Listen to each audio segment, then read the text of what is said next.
안녕하십니까. 대박플러스 시즌2 화요일을 책임지는 남자 정재훈 멘토입니다.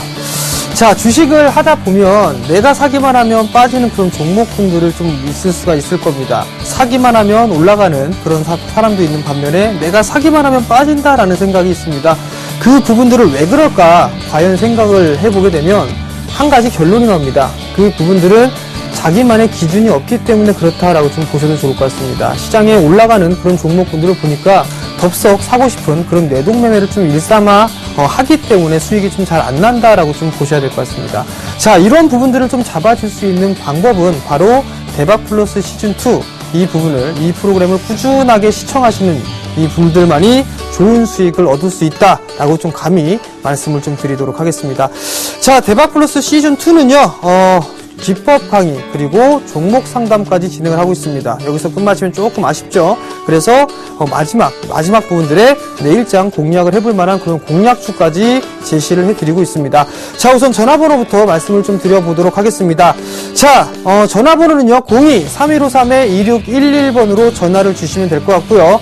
문자는요 무료 문자입니다. 013-3366-0110번으로 문자를 주시면 됩니다. 무료 문자니까요 많이 참여해 주시고요. 그리고 마지막은 홈페이지를 이용하는 방법이 있습니다. 서울경제TV 홈페이지죠. www.sentv.co.kr 이쪽으로 접속을 하시게 되면 종목 상담 신청 게시판이 있습니다. 그곳에 궁금한 사항을 실시간으로 올려주셔도 상담이 가능하다라고 좀 말씀을 드리도록 하겠습니다. 자, 기법에 관해서 궁금한 거나 이런 부분들 생각할 필요 없이 많이 올려주시기 바랍니다. 자, 오늘 시장 0.34% 정도 상승 마감을 했습니다. 아마도 대박플러스 시즌2를 꾸준하게 시청하신 분들이라면 아마도 리스크 관리를 충분히 하실 수 있을 것이다 라는 말씀을 좀 감히 드려보도록 하겠습니다. 자, 제가 출연을 했을 때가 지난주 화요일이었었죠. 21일이었네요. 그때 주가를 보게 되면 약 종가가 1964포인트 부근에서 마무리가 됐습니다. 그때 말씀드렸던 부분들이 목표치가 아직까지 하락에 대한 목표치가 나와주지 않았기 때문에 결국은 더 빠질 수밖에 없다라는 부분들, 그러면서 리스크 관리를 해야 된다라는 부분들을 말씀을 좀 드렸을 겁니다. 자, 차트를 좀 잠깐 보면서 말씀을 좀 드려보도록 할게요. 자, 코스피 지수입니다. 코스피 지수를 보시게 되면 고점이 나왔었어요. 고점이 나와주고 난 이후에 반등이 꾸준하게 하락이 나왔었죠. 이 마디폭만큼 빠지고 고점을 넘어설까 말까 해주는 그런 모습들이 좀 나타났었죠. 그리고 나서 다시 또 밀려 내려오는 그런 모습들이 나타났습니다. 결국에는 이 폭만큼 밀려 내려왔다라는 부분들, 그리고 나서 다시 또 반등이 나왔었고, 이 시점에도 말씀을 좀 드렸을 겁니다.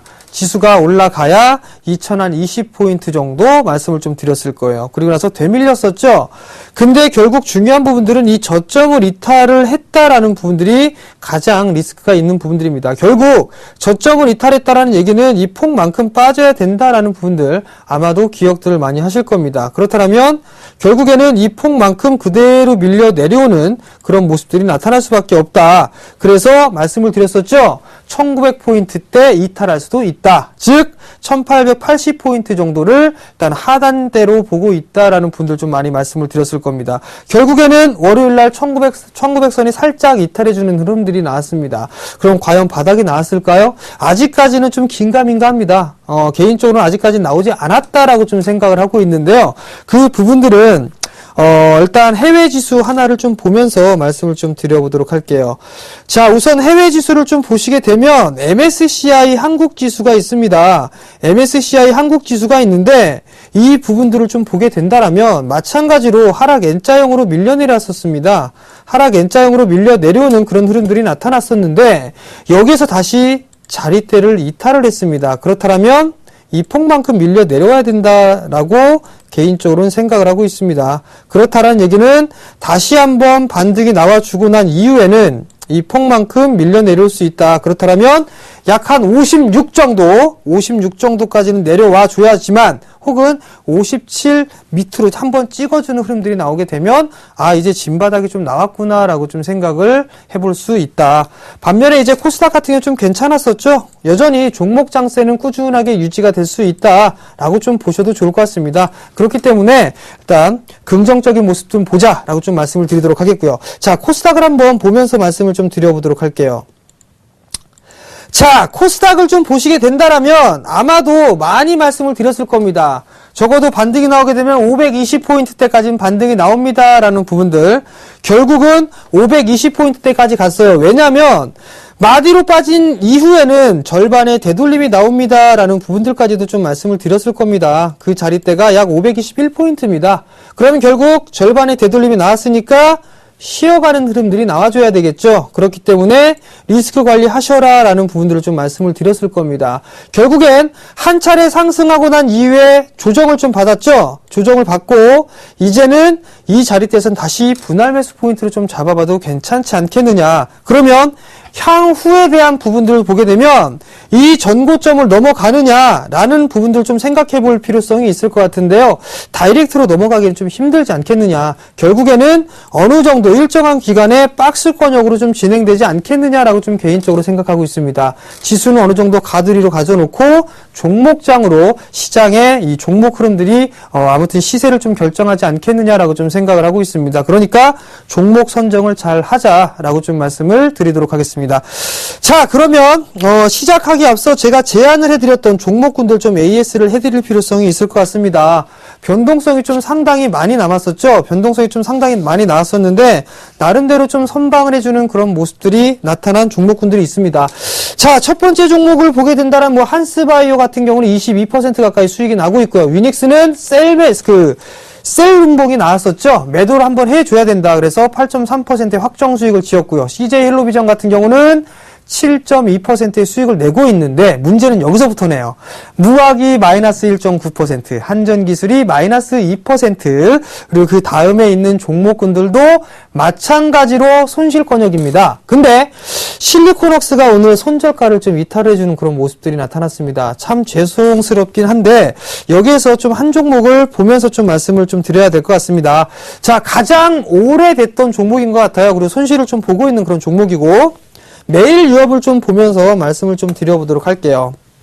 자, 매일 유업의 차트의 흐름들을 좀 보게 된다면 한 차례 꾸준하게 상승을 해주고 난 이후에 단기적으로 추세가 이탈해주는 그런 모습들이 나타났습니다. 그리고 결국에는 저점, 고점을 만들고 나서 반등이 나왔다가 이 자리대를 이탈해줬죠. 그러면 결국엔 확대를 해서 보게 되면 이 폭만큼 밀려 내려와야 된다라는 부분들을 말씀을 좀 드렸을 겁니다. 그러면 이 폭만큼 밀려 내려오게 된다라면 약 한 4만원 정도 때까지 추가적으로 밀릴 수가 있습니다. 근데 지금 41,150원의 저점을 확인을 하고 박스권역으로 좀 밀려 내려오고 있는 그런 모습들입니다. 우선적으로는 좀 여전히 박스권역으로 좀 진행되지 않겠느냐라고 좀 보셔도 좋을 것 같습니다. 만약에 이 저점대가 이탈하게 되면 4만원을 위협하는 흐름들이 분명히 나타날 겁니다. 근데 아직까진 단기적으로 놓고 봤을 때는 아직까진 이탈되는 그런 모습들이 나타나고 있지가 않기 때문에 이 저점에 대한 지지가 가장 중요한 부분들이다. 그리고 당분간 이 종목을 봤을 때는 박스권역으로 좀 진행되지 않겠느냐라고 좀 보고 있습니다. 상단이 한 45,000원대 중후반, 하단권역이 41,000원 정도에서 4만원 정도 박스권역으로 좀 진행되지 않겠느냐. 근데 저는 상당히 좀 좋게 봅니다. 왜? 중국에 대한 성장 기대감이 충분하게 있거든요. 산하 제한 정책에 대한 부분들이 부분적으로 허용이 된다라면 나름대로 괜찮을 부분들입니다. 그렇기 때문에 최근에 형성되어 있던 저점을 리스크 관리 자리대로 보게 된다라면 중기적으로 접근이 좀 가능하다라고 좀 말씀을 드려보도록 하겠습니다. 자, 종목에 대한 AS는 여기까지 좀 진행을 해보도록 하겠고요. 자, 잠시 화면이 좀 돌아가고 난 이후에 기법 강의 본격적으로 시작해보도록 하겠습니다.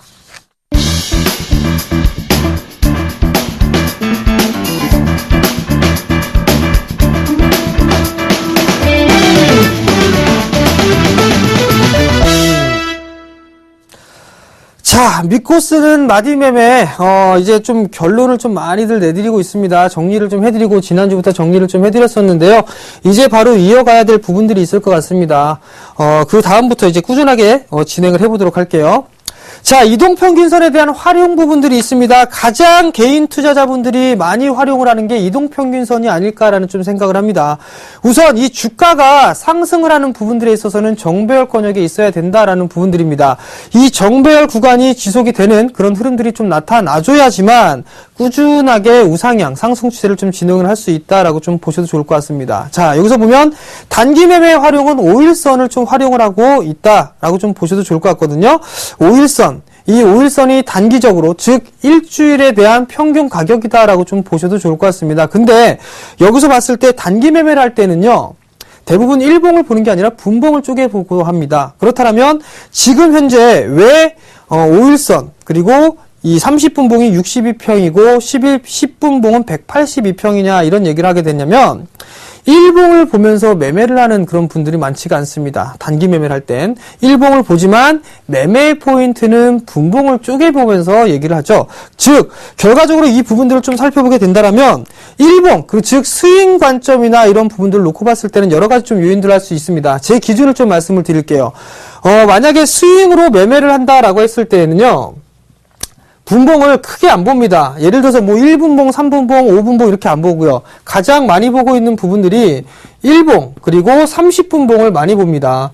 30분봉을 많이 보는데 여기에서 봐야 될 부분들은 단기 매매했을 때 1봉 같은 경우는 5일 이동평균선을 많이 활용을 하고요. 그 다음에 30분봉 같은 경우는 62평을 좀 많이 봅니다. 62평을 좀 많이 보는데 이 62평이 일봉상의 5일선 가격과 똑같다라는 부분들이에요. 그게 무슨 얘기냐면, 자, 지금 우리나라 주식시장은 6시간이 열립니다. 그죠? 9시에 시작을 해서 3시에 장을 마감을 합니다. 30분봉을 보게 된다면 30분봉을 2개를 하게 됐을 경우는 1시간이면 2개의 캔들이 나오게 되겠죠? 그죠? 2개의 캔들이 나옵니다. 2개에서 6개를 하게 된다면 이게 하루치가 되겠죠. 즉 하루 동안의 평균값을 따져보게 된다면 2 곱하기 16 하면 12개입니다. 2평이 되는 거거든요. 근데 여기에서 5일선에 대한 부분들을 하게 된다면 12개에서 곱하기 5개를 해주면 됩니다. 그러면 바로 62평이 나오게 되거든요.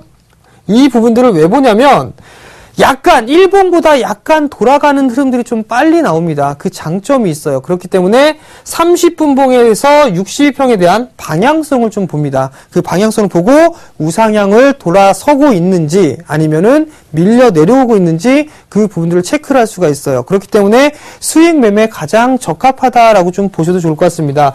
이러한 방법으로 일봉 그리고 분봉 여러 가지 것들을 좀 따져본다라고 좀 보셔도 좋을 것 같은데, 저는 개인적으로 놓고 봤을 때 30분봉하고 10분봉을 가장 즐겨서 봅니다. 왜냐하면 이게 쪼개면 쪼갤수록 휩소가 있다라는 부분들이, 속임수가 있다라는 부분들입니다. 그렇기 때문에 30분봉과 10봉을 좀 보면서 한다라고 좀 보셔도 좋을 것 같아요. 자, HTS에 대한 기능을 좀 놓고 보게 된다면 아마도 여러분들이 다 보실 겁니다. 일봉 차트, 주봉 차트, 분봉, 월봉 차트 다 보실 건데, 하나의 틀을 좀 말씀을 드리게 된다면 칸을 4개로 나눠보세요.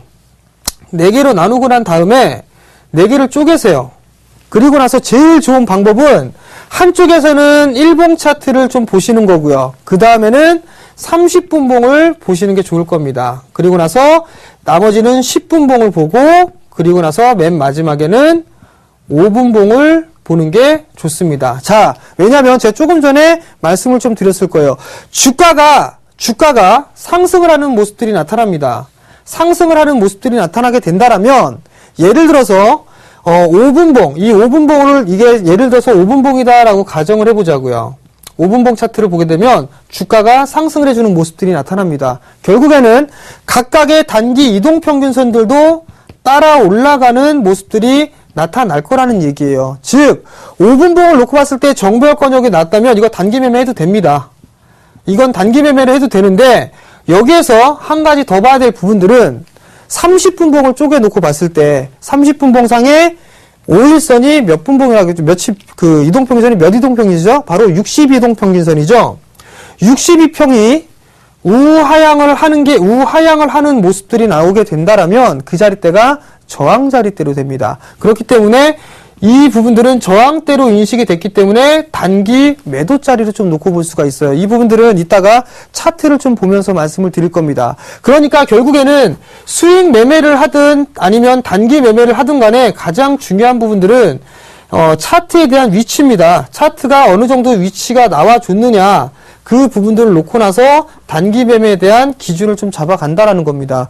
결국에는 무슨 얘기냐, 모든 그 차트들은 정배열이 되고 있어야지만 상승을 해줄 수가 있다라고 좀 보셔도 좋을 것 같습니다. 자, 단기 이동평균선이 정배열이 전환이 되면서 주가는 탄력을 받을 수 있다라는 부분들 꼭 기억을 하셔야 돼요. 즉, 지금 1분봉이 됐든 5분봉, 10분봉, 30분봉, 이 모든 캔들 그리고 이동평균선들이 지금 정배열이 돼줘야지만 주가는 꾸준하게 상승을 할 수 있다라고 좀 보셔도 좋을 것 같습니다. 여기서 봐야 될 거, 30분봉은 수익 관점, 좀 며칠 간격으로 좀 볼만한 종목군들, 그 다음에 1분봉이나 5분봉은 단기 매매, 스캘핑이나 이런 종목군들 할 때는 상당히 좀 유용하게 쓸 수 있다. 근데 여기서 더 하나가 추가되는 게 있습니다. 제가 놓고 추가하는 부분들은 모든 기준점은 저는 242평을 기준으로 놓고 봅니다. 242평이 위에 있느냐 주가가 아니면 아래에 있느냐 이 부분들을 놓고 보는데, 이 242평을 기준으로 놓고 보는 이유는 1년이라는 시간 동안, 일본 기준 했을 때 1년이라는 그 시간값이 있기 때문에 평균 가격이겠죠.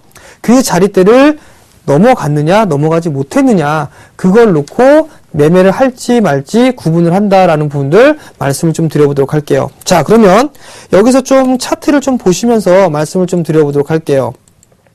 자, 우선적으로 한스바이오를 한번 보도록 할게요. 자, 한스바이오를 좀 보게 된다라면, 자, 보시기 바랍니다. 한스바이오가 주가가 상승했을 때, 처음 상승했을 때 흐름들 한번 봐보세요. 이 시기가 되겠죠? 자, 조금 돌려볼게요. 이렇게 조금 돌려보도록 하겠는데, 자, 요 시기 때부터 주가가 상승을 하기 시작을 했습니다. 그죠? 그러면 주가가 상승을 했을 때의 과정을 보시게 되면 242평을 저항대로 놓고 있다가 거래량을 동반하면서 상승을 합니다. 그리고 여기에서 결론은 정배열로 전환이 되면서 주가는 탄력을 받기 시작을 합니다. 일봉 차트를 놓고 봤을 땐 이런 흐름들이 나타나겠죠. 그런데 결국엔 추세를 보게 되면 이 241선을 지지를 해준다라는 얘기예요. 제가 지금 항상 중요한 부분들 무슨 얘기를 했었죠? 저점이 이탈되면 하폭만큼 빠지고 올라간다라는 부분들, 그리고 241선이 지지를 해주느냐 해주지 못하느냐, 그 자리대에서부터 추가적으로 밀리느냐 올라가느냐, 거기에 따른 기준점이 됩니다. 자, 이 종목도 한번 보시기 바랍니다. 21선이 상승을 하고 있죠. 단기적으로는 이제 고개를 숙이고 있습니다. 즉 5일선 같은 경우를 보게 되면 파란색 선입니다. 5일선 아직까지 숙이고 있죠. 근데 이 부분들을 분봉을 한번 봐볼게요. 자, 30분봉으로 보게 되면 어떻게 돼 있죠? 지금 한스바이오 같은 경우는 62평 위로 올라타서 마무리가 있습니다. 즉 만약에 내일 시장이 좋아요. 내일 시장이 좋은 흐름들이 나타나게 된다면 단기 이동평균선을 장악했기 때문에 올라갈 수도 있다는 얘기입니다. 근데 안타깝게도 공시가 하나 나왔어요. 추가 상장 공시. 아마도 제 이거 부분들도 좀 말씀을 드려야 될 것 같은데요. 2월 4일 날 추가 상장 약 한 11만 주가 조금 넘는 물량이 추가 상장이 됩니다. 근데 그렇게 생각 크게 안 해도 된다라는 분들입니다. 만약에 보유를 하고 계신 분들이라면 내일 그 이후로 밀려 내려오는 흐름들이 나온다라고 한다면 이 종목은 충분히 매수를 해볼 만한 가치가 있는 종목이다라고 좀 감히 말씀을 좀 드려보도록 할게요. 또 하나, 여기에서 보시게 되면 30분봉도 마찬가지죠. 242평을 넘어서는 모습들이 나오면서 정배열로 전환이 됐죠. 즉 주식은 모든 차트들이 정배열로 되어 있어야지만 상승을 할 수 있다라는 얘기입니다. 고기도 먹어본 사람이 더 잘 먹죠. 역배열, 낙폭과대 매매만 했던 분들은 낙폭과대는 그렇게 잘합니다. 근데 추세 매매나 정배열권역에 있는 매매는 전혀 못해요. 근데 저는 낙폭과대나 이런 종목군들을 매매하는 것보단 올라가는 종목군들을 올라타서 먹는 걸 좋아합니다. 그거에 따른 기준점이 바로 이동평균선이 된다라고 좀 생각을 하셔도 돼요. 저만의 조건 검색이다라고 좀 생각을 하셔도 좋습니다. 자, 그러면 여기에서 좀 하나씩 보면서 말씀을 좀 드려보도록 할게요. 제가 즐겨 쓰고 있는 단기 매매 기준입니다. 조건 검색으로 좀 만들어 놓았던 부분들이거든요. 자, 종목군들을 하나씩 보게 된다면, 자, 예를 들어서 가장 거래량이 많이 터져 있는 종목군도 한번 볼게요. 상한가 간 종목 말고 한 5% 정도 올라가 있는 종목 한번 보자고요. 예를 들어 신원이라는 종목을 봤습니다. 자, 먼저 일봉 차트를 보시게 되면 어떻게 돼 있죠? 자, 241선을 넘어가려고 준비를 하고 있습니다. 그러면 관심을 좀 갖고 봐야 되겠구나라고 생각되겠죠. 단기 이동평균선 보세요. 단기 매매를 할 때는 21선의 방향성을 보라고 했습니다. 그죠? 어떻죠? 21선 우상향하고 있죠. 그러면 이 종목 관심 있게 봐도 되겠구나라고 생각하는 겁니다. 분봉을 쪼개서 보자고요. 분봉을 놓고 봤을 때도 242평이 지지를 받으면서 올라가고 있고 정별권역으로 진행이 되고 있다는 점, 그 부분들이 이 종목을 매매를 할 것인가 하지 말 것인가에 대한 기준이 되는 겁니다. 그렇기 때문에 여러분들도 똑같습니다. 만약에 저에 대한 매매 스타일을 갖고 싶다라고 한다면 올라가는 종목군들을 보세요. 한 가지 예로 1분봉을 보더라도 마찬가지예요. 역별 종목이 없습니다. 전부 다 정배열이에요. 1분봉이 정배열이 돼야지만 3분봉도 정배열이 돼 가는 거고요. 그죠? 3분봉도 정배열이 되어 가는 거고 5분봉도 마찬가지로 정배열이 되는 겁니다. 즉 1분봉부터 시작을 해서 각각의 분봉들이 정배열이 되면서 확장을 하는 거거든요. 그러한 종목군들을 선적을 하는 게 가장 좋다. 예를 들어서 오늘 같은 경우도 우전의 난당 같은 경우도 약 5% 정도 돼 있죠. 보시자고요. 21선이 우상향하고 준비를 하고 있습니다. 그죠? 패턴 주죠? 상승 장대 양봉 그리고 난 이후에 횡보해주는 거? 그런 종목군들 시세 그런데 나온다고 했었죠? 그리고 나서 11선 지지받고 다시 한번 움직이는 거? 분봉을 쪼개서 보더라도 정배열권역으로 진입을 하고 있다라는 얘기입니다. 그럼 여기서 팁 하나 드릴까요? 자, 팁 하나를 딱 드리고 보면 이렇게 볼 수가 있을 겁니다. 자, 내일 조정을 좀 받습니다. 그렇다면 이거 7,300원 정도 내려오잖아요? 그럼 5일선이죠? 5일선, 그죠? 만약에 이 종목이 간다라면 5일선을 지지를 받고 다시 움직일 겁니다. 그럼 매수 포인트가 어디가 되겠죠? 약 한 7,300원 정도 잡아보면 되겠죠. 만약에 그 이탈합니다. 짧고 끊어 내려버리면 돼요. 그리고 만약에 매수가 체결이 됐습니다.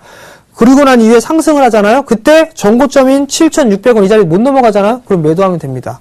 이게 5일선 매매 기법입니다. 일본 갔다가 매매하는 그런 분들, 일본 차트를 놓고서 뭐 이거 5일선 매매 기법이니 뭐 다 거짓말입니다. 분봉 쪼개서 봐야 돼요. 그래야지만 매수가 체결이 될 수 있다라는 점 하나 말씀을 좀 드려보도록 하겠습니다. 자, 다음 넘어가도록 할게요. 자, 마디 매매에 대한 총 정리 이 부분들은 여러 가지 것들이 좀 있는데 함축적입니다. 자, 바닥을 형성을 했습니다. 그리고 나서 조정을 좀 받았을 때 61.8%의 되돌림이 좀 나오고 그 자리가 중장기 대바닥의 시작이다라는 부분들 말씀을 좀 드렸을 거예요. 이 부분들이 대표적인 게 만도입니다. 만도에 대한 차트를 좀 보시게 된다라면 많이 빠지고 난 이후에 대바닥을 시작을 했었고 그리고 나서 상승을 했습니다. 여기서 또 하나 되게 중요한 부분들이에요. 기술적인 흐름상 통상적으로 61선과 121선이 골든크로스가 발생한 이후에 조정을 받잖아요. 그럼 그 조정 깊게 받습니다. 아마도 이 부분들은 차트를 좀 보셔야 될 거예요. 조금 이따 보여드릴게요. 결국 골든크로스가 발생했다라는 얘기는 중기적인 관점에서 매수를 해볼 만한 급소짜리죠. 근데 깊은 조정이 나오고 나서 돌아서는 모습들이 나타난다라는 거, 그리고 중장기 매매를 하는 사람들에 있어서는 상당히 중요한 매수 포인트가 될 수 있다라는 점까지도 기억을 하셔봐야 됩니다. 마지막으로 가장 안정적인 매수 포인트, 즉 중장기적으로 투자를 하시는 분들은요, 60과 120 골든크로스가 났을 때 매매를 못했습니다. 그리고 그제 깊은 조정을 받았을 때 그때 매수 포인트를 잡으시면 돼요. 자, 그러면 차트 하나씩 볼게요. 어떤 거 볼까요? 만도를 좀 말씀을 드려보도록 할게요. 자, 만도가 가장 유사한 그런 흐름들이 아닐까라는 좀 생각이 드는데요. 자, 만도를 보시게 된다라면 이러한 모습들이 나타납니다. 그죠? 만도가 대바닥을 치고 난 이후에 상승을 하기 시작을 했습니다. 근데 꾸준하게 상승을 했단 말이에요. 그리고 나서 60과 120이 골드가 났었고 추세가 깨져버리게 된다라면 즉 61선이 이탈되는 흐름들이겠죠. 왜? 61선은 수급선이자 추세선이라고 얘기했잖아요. 깨져버리게 되면 조정을 깊게 받는다라는 부분들이 바로 이걸 보고 하는 얘기입니다. 그러면 결국에는 이 만도가 많이 정말 깊이 조정을 받는다라고 한다면 어디까지 조정받느냐? 10만원까지도 조정받을 수가 있습니다. 그러면 그 자리대가 중장기적으로 봤을 때 매수 급소자리가 된다라는 얘기입니다. 이해가 되셨습니까? 자, 한 종목 더 볼게요. 어떤 거 할까요? NC소프트 할까요? NC소프트도 마찬가지예요. 자, 보시기 바랍니다. NC소프트도 마찬가지로 현재 꾸준하게 상승을 해줬단 말이에요. 그리고 나서 추세선이 이탈해주는 모습들이 나왔죠. 그러면 결국 바닥 권역에서는 61.8%의 조정이 나올 수 있다. 즉, 이 종목이 많이 빠지게 되면 17만원대 중반까지도 빠져나올 수 있다. 이게 어느 정도 신빙성이나 신뢰도면에서는 상당히 좀 높을 겁니다. 왜냐하면 그만큼 시세가 크게 났었기 때문에 조정폭도 상당히 좀 깊다라는 거, 그리고 바닥 권역에서 한 차례 크게 상승을 해주고 조정을 받았을 때, 그리고 나서 다시 상승을 해주는 그런 모습들이 나타난다라면 상당히 큰 수익을 낼 수 있는 절호의 기회가 될 겁니다. 자, 지금 그러면 지수를 한번 보면서 말씀을 좀 드려보도록 할게요. 마지막으로 지수를 좀 보시면서 말씀을 좀 드려보도록 하겠는데요. 거래소입니다. 마디로만 따져보게 된다라면, 아직까지 바닥에 나왔느냐, 나오지 않았느냐, 이 부분들은 생각을 해볼 필요성이 있습니다. 자, 차트를 보세요. 60, 120 골드가 나오고 난 이후에 추세가 깨졌어요. 61선 곧바로 회복해주고 났다가 깨졌습니다. 그러면 깊게 조정받는다고 그랬죠. 보세요. 조정 받았잖아요. 엔드. 여기에서 조정을 많이 받게 된다라면 어디? 618 지점까지도 받을 수 있다더라.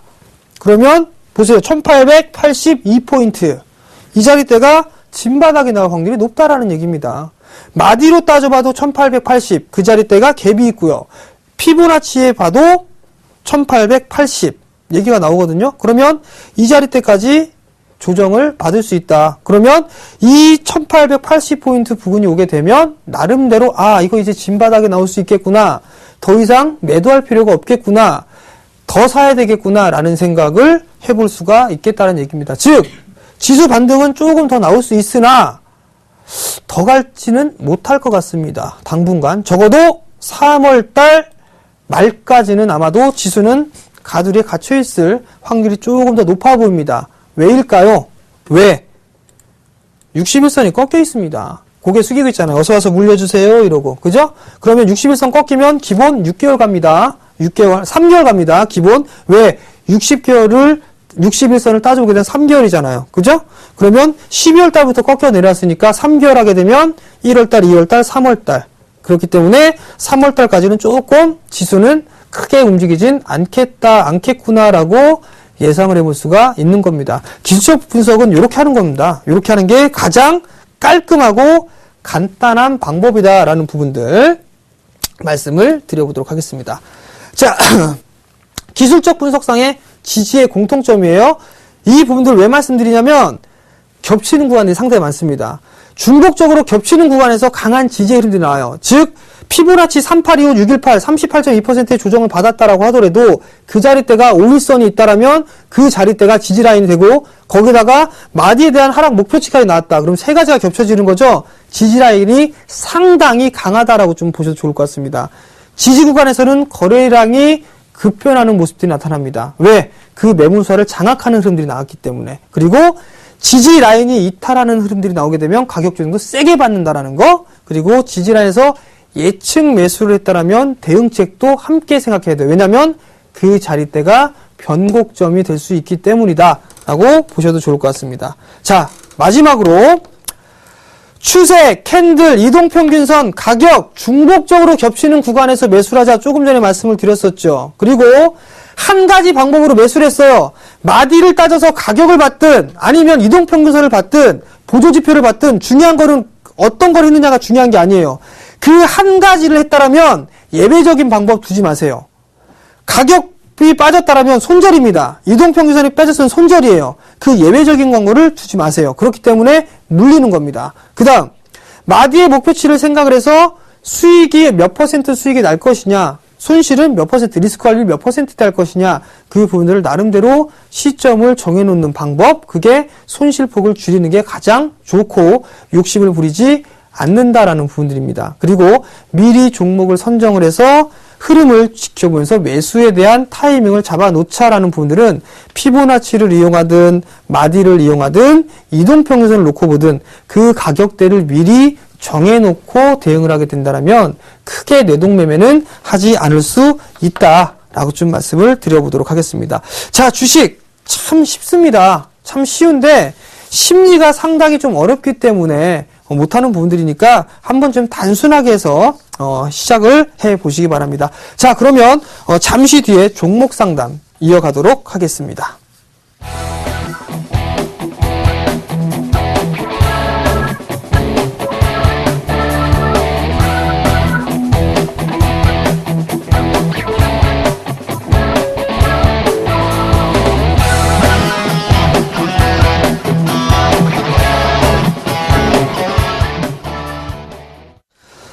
자, 종목 상담 진행하도록 하겠습니다. 자, 02-3153-2611번 전화 많이 주시고요. 문자 013-3366-0110번이니까요. 많이 주시기 바랍니다. 자, 문자 상담입니다. 더존비즈원 대응 전략 부탁드립니다. 말씀하셨어요. 더존비즈원 11,850원에 20%를 매수를 하셨습니다. 자, 더존비즈원 한번 보도록 할게요. 더존비즈원을 보게 된다면 참 이게 더 좋을 수가 없는데 주가는 쭉 밀려내렸습니다. 자, 요거 한번 보도록 할게요. 멀리 한번 보도록 하자고요. 멀리. 자, 60과 120에 대한 골든크로스가 발생을 하고 난 이후에 61선 깨지고 깊은 조정이 왔습니다. 그리고 난 이후에 대충 따져보니까 618 조정 왔죠. 그죠? 618 조정 왔네요. 그러면 중장기 투자의 매수 급소 자리가 될 수도 있다라는 점. 엔드. 그리고 난 이후에 하락하고 난 이후에 제가 얼마만큼의 되돌림이 나온다 그랬죠? 절반 정도의 되돌림이 나올 수 있습니다라는 부분들 말씀을 드렸을 거예요. 자, 절반 12,450원. 절반에 대한 되돌림까지도 나왔네요. 그러면 조금 쉬어가야 되겠죠?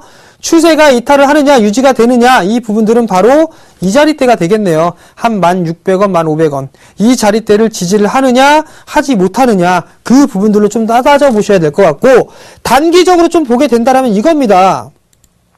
주가가 상승을 했어요. 그리고 나서 조정을 받았죠.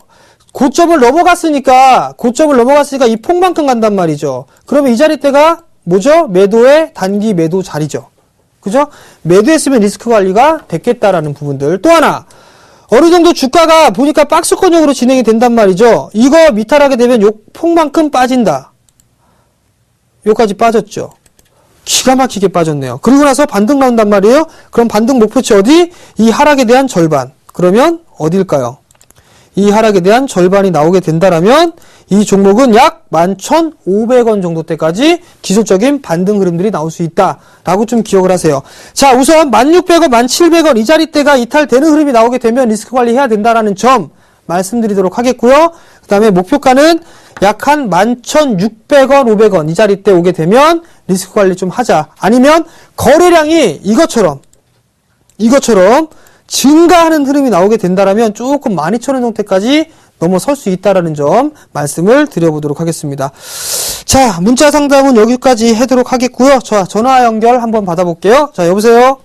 아, 여보세요? 네, 안녕하세요. 예, 안녕하십니까? 네, 어떤 종목이 궁금해서 전화 주셨나요? 아, 세아제강을 94,000원에 20%를 매수했습니다. 세아제강을 94,000원에 20%요? 예. 네, 어떤 부분들이 좀 궁금하신가요? 아, 많이 빠졌는데, 네. 재매수 시기하고, 네. 또, 목표가를, 언제까지 봐야 되는지 좀 궁금해서 전화를 했습니다. 예, 일단 제가 그 부분들은 자세하게 좀 말씀을 드릴 테니까요. 전화 끊고 예. 한번 끝까지 시청해 주시기 바랍니다. 예, 감사합니다. 네. 자, 세아제강이 주가가 좀 많이 밀려내렸습니다. 그나마 좀 견조하게 진행이 됐던 그런 종목이었었죠. 주가의 흐름들을 좀 보게 된다라면 나름대로 이 종목 같은 경우는 지지라인이 어느 정도 좀 형성이 되는 부분들이 있습니다. 최근의 모습을 보게 되면 이 76,000원 자리대네요. 이 자리대가 오게 되면 나름대로 지지가 되더라라는 부분들은 과거의 주가 흐름들을 보면서 알 수가 있다라고 좀 보셔도 좋을 것 같아요. 뿐만 아니라 저항대로 좀 작용을 할 수 있는 자리대가 약 한 9만원 정도 초반권역이더라라는 부분들, 이 자리대가 좀 저항 자리대가 있을 수가 있을 것 같습니다. 자, 우선 보면 고점이 좀 형성이 됐습니다. 고점이 형성이 되고 나서 밀려 내렸기 때문에, 그리고 나서 반등은 얼마만큼 나온다 그랬죠? 절반의 되돌림이 나온다 그랬죠?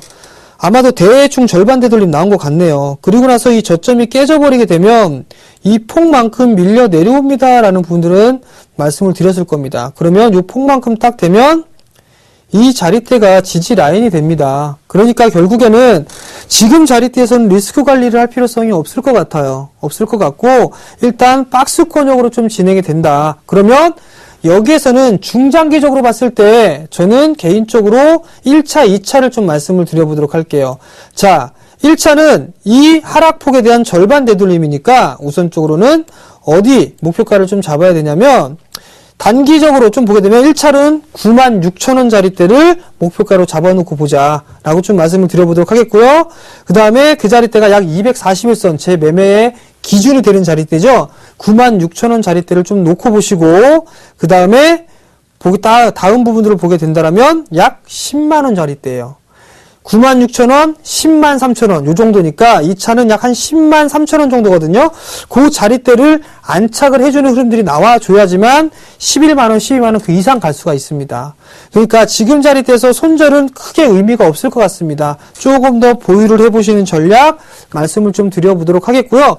만약에 추가 매수를 좀 하시겠다라고 하면 20%니까 중장기적으로 하실 의향이 있으시다라면 8만원 이하권역에서 해서 78,000원 이하권역에서 오게 된다면 한 10% 정도는 매수를 해서 좀 중장기적으로 끌고 가보는 전략 좀 말씀을 드려보도록 하겠습니다.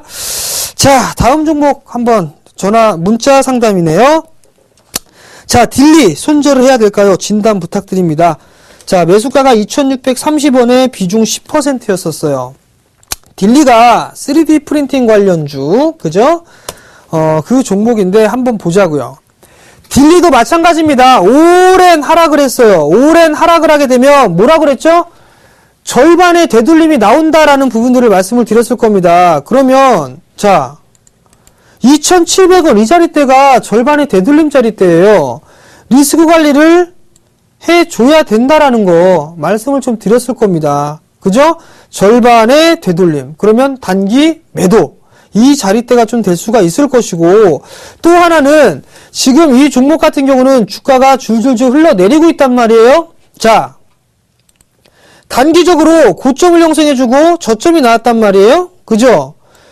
그리고 나서 고점 밀려 내려왔습니다. 근데 고점 형성하고 밀려 내려왔죠. 그럼 이 폭만큼 밀려 내려온다라는 부분들 말씀을 좀 드렸을 거예요. 그러면 약 2,250원 요 자리대가 마디 가격입니다. 그러면 지금 살짝 이탈했죠? 이거 내일 반등 나와줘야 돼요. 만약에 반등이 안 나오게 되면 이거 2,000원짜리까지 밀릴 수가 있습니다. 그러니까 내일 반등이 나오게 된다라면 리스크 관리 좀 하자라는 부분들. 매수가가 2,600원대였단 말이에요. 10% 그나마 다행이네요. 비중이 없으신 게 10%밖에 안 되는 게. 자, 우선적으로 2,500원 정도 단기적으로 목표가를 좀 잡아드리도록 하겠고요. 리스크 관리 좀 하자라고 좀 말씀을 드려보도록 하겠습니다. 자, 다음은 전화 상담 한번 받아볼게요. 자, 여보세요?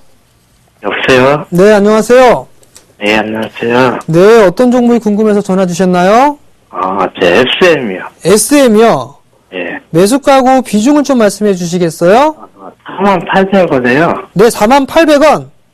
40%요. 40%요? 예. 48,000원에. 예. 네, 혹시 엑소 좋아하세요, 엑소? 아니, 좀. 엑소 안 좋아하세요? 그냥 알기만 해요. 알기만 해요? 소녀시대도 아시죠? 예. 소녀시대 좋아하세요? 예. 전 되게 좋아하는데, 소녀시대. 그래요? 네, 어떤 부분이 궁금하세요? 제가 이거 지금 수익권이긴 한데. 네. 이거 좀 길게 올해 말까지 갖고 가도 생각을 하고 있는데 괜찮은가 싶어. 기준 라인을 잡아놓고 하게 되면 못할 부분들은 없습니다. 자, 네. 우선, 제가 어떤 이 부분들 좀 자세하게 말씀을 드릴 테니까요. 네. 전화 끊고 한번 들어보세요. 네. 네. 자, SM, 소녀시대. 네, 참, 저도 소녀시대가 참 좋아요. 근데 나이만 좀만 어떻게 어렸어도 참 좋을 것 같은데. SM을 보게 되면 오랜 시간 동안에 밀려 내려왔습니다. 그죠? 실적이나 이런 여러 가지 것들로 밀려서 내려왔단 말이죠. 자, 그러면 보자고요. 반등이 나오게 된다라면 절반에 대한 되돌림이 나옵니다라는 부분들을 말씀을 드렸을 겁니다. 그죠? 그러면 약 한 5만원 정도 때까지, 5만원 초반대까지는 장기적으로 봤을 때 기술적인 반등 자리대가 나옵니다. 근데 여기서 또 하나 볼게요. 자, 저점을 만들었습니다. 그죠? 그리고 난 이후에 이 추세를 그대로 유지를 해 나가고 있어요. 그때 여기서 또 하나를 뭐 해야 되냐면 이 하락 추세대를 그대로 갖다가 이렇게 붙여보세요. 이렇게 붙여보시게 되면 이 자리대가 저항대 자리대가 될 겁니다. 또 하나는 여기에서부터 요 폭만큼 상승을 했죠. 그리고 나서 조정을 받았단 말이에요. 조정을 받고 나서 다시 움직이는 흐름이 나타나게 된다라면 목표가는 이 폭만큼 갖다 붙이면 됩니다. 자, 그러면 요걸 갖다 붙였으니까 목표가가 이 자리대가 된단 말이에요. 자, 이 종목은요 45,500원, 즉 오늘 21선 이탈하잖아요. 21선 자리대가 얼마냐면 약 한 45,000원 잡으세요. 그냥 45,000원. 예. 45,000원이 이탈되게 되면 이거 좀 조정받을 수 있겠구나.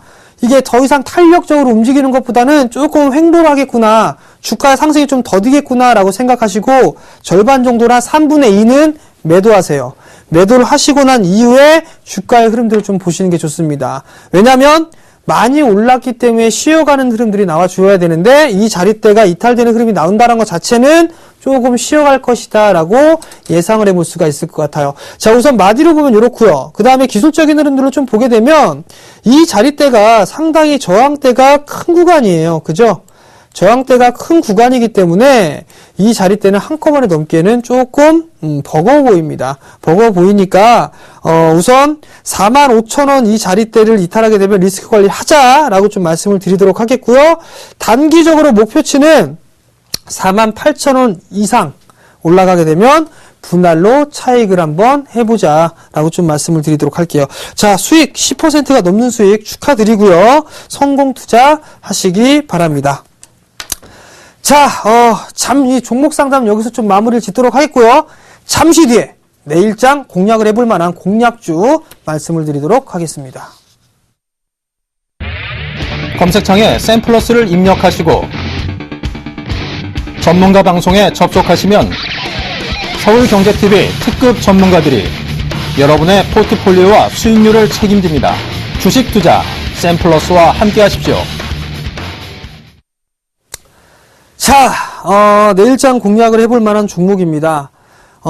최근 이 시장이 좀 많이 밀려 내려와서, 포트 중에 좀 안타깝게도 한 종목이 좀 손절이 나가서 좀 씁쓸한데요.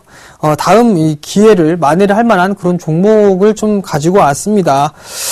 이 종목으로 말씀드릴 것 같으면 어떤 기업이냐, LED 쪽에 대한 이 관심을 받을 수도 있는 기업입니다. 근데 LED 업체냐?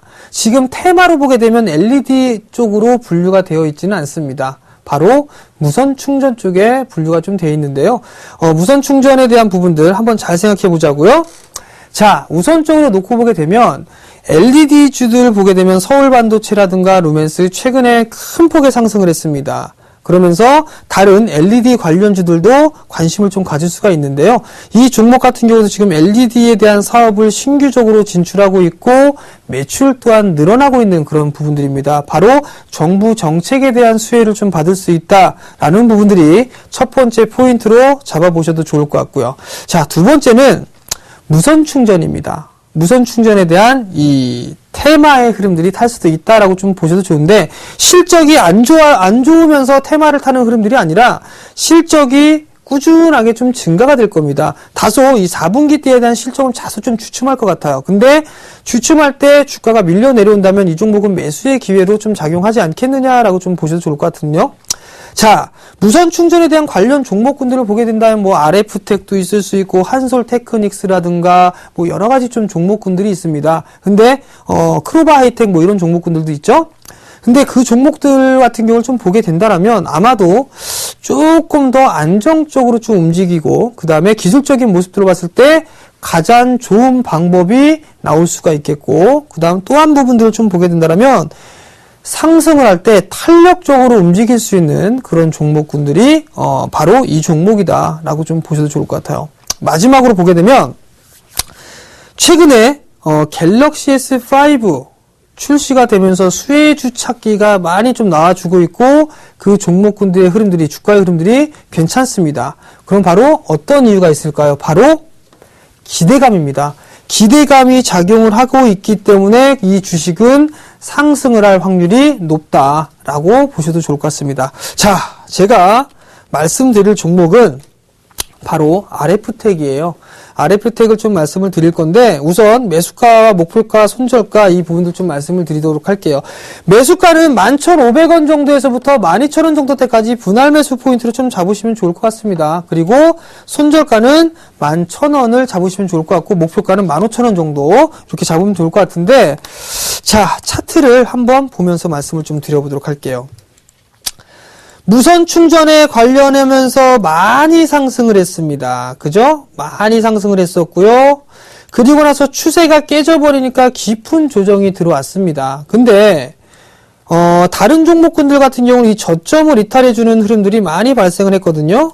근데 이 RF텍 같은 경우는 지지를 해주는 그런 모습들이 나타났습니다. 자, 또 하나 하락 추세대를 이제 벗어나고 있는 그런 모습들이 나타나고 있죠. 그리고 또 하나는 21선과 61선이 골든크로스가 발생을 하면서 정배열로 전환이 될까 말까 하고 있는 그런 상황들이에요. 또 하나 제가 방송에서는 말씀을 못 드렸는데요. 이거 매집선 거래량으로 저는 파악을 하고 있습니다. 누군가가 매집을 해놨고 다시 또 매집을 해주고 있고 마지막으로 매집을 하는 그런 구간들이 아닌가라는 좀 생각을 해봅니다. 어제 주가의 흐름들이 지수가 상당히 많이 밀려 내려왔음에도 불구하고 이 RF텍 같은 경우는 상승으로 마무리를 했습니다. 그렇다는 얘기는 상당히 좀 강한 주가의 흐름들도 예상을 해볼 수가 있다. 그리고 무선 충전 관련해서 종목군들의 차트 흐름 중에서 RF텍이 제일 낫더라. 그리고 삼성전자에 대해서 공급을 하고 있는 게 상당히 부각이 될 수 있다라고 좀 생각이 듭니다. 그렇기 때문에 충분히 이 종목 같은 경우 상승을 할 수 있다라고 좀 보셔도 좋을 것 같습니다. 자, 우선적으로 목표가를 15,000원 정도를 좀 잡아드렸어요. 15,000원 정도를 좀 잡아드렸는데 마디로 따져보게 된다면 15,000원짜리 대가 조금 나오기가 추가적으로 좀 계산을 해봐야 됩니다. 근데 이 부분들은 약 한 절반 정도의 되돌림 자리대가 어딜까 대충 좀 보더라도 15,000원 정도짜리가 나옵니다. 14,600원, 700원 이 자리대가 나오는데 그렇기 때문에 목표가를 좀 15,000원 정도로 좀 잡아드린 부분들이고요. 그 다음에 리스크 관리 자리대는 제가 11,000원을 좀 말씀을 드렸죠. 이 자리대를 이탈해주지 않는다라면 추세의 흔들림은 없을 것으로 예상을 합니다. 즉 매수를 해도 12,000원 위에서 하지 마세요. 추격하지 마시고 조정 줄 때 조금씩 담아가게 되면 나름대로 좀 좋은 결과가 있을 것이다 라고 좀 말씀을 드려보도록 하겠습니다. 단기적으로 좀 괜찮은 모습들이니까 내일장 관심 있게 지켜봐 보시기 바랍니다. 자, 오늘도 숨가쁘게 달려왔습니다. 달려왔고 다음 주 이 시간에 더 좋은 모습으로 알찬 강의 준비해서 이 자리에 서도록 하겠습니다. 자, 지금까지 시청해 주셔서 감사합니다.